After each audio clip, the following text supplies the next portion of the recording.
Hi Tuesday morning எல்லோரும் எப்படி இருக்கீங்க?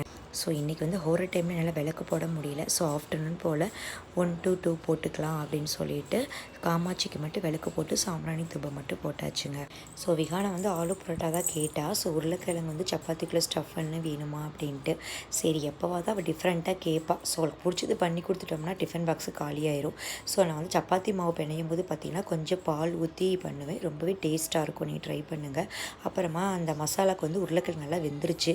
இதோட வந்து சாட் மசாலா, மிளகா பொடி, கொத்தமல்லி இலை, வெங்காயம் வந்து குட்டி குட்டியாக கட் பண்ணுங்கள். ரொம்பவே அப்போ தான் அந்த ஸ்டஃப் வந்து சப்பாத்திக்குள்ளே வைக்கும்போது வெளியில் வராது. அதே மாதிரி இந்த மாவு வந்து கொஞ்சம் நிறையாவே எடுத்து உள்ளே வைங்க. அந்த உருளைக்கிழங்கு ஸ்டஃப் அப்போ தான் வந்து தேய்க்கும் போது வெளியில் வராமல் நல்லாயிருக்கும் ரவுண்டாக. ஸோ நான் வந்து 2 பக்கமும் பட்டர் தடவி போட்டு எடுத்தேங்க. ஸோ ஆலு பரோட்டா சூப்பராகவே வந்துருச்சு. இதோட பார்த்தீங்கன்னா நீங்கள் வெறும் பட்டரை வச்சு சாப்பிடலாம். அப்படி இல்லைன்னா நான் விகானுக்கு தயிரோடு சுகர் கலந்து கொடுத்து விட்டு சூப்பராக இருந்துச்சுங்க. பிடிச்சிருந்தா சப்ஸ்கிரைப் பண்ணுங்கள், லைக்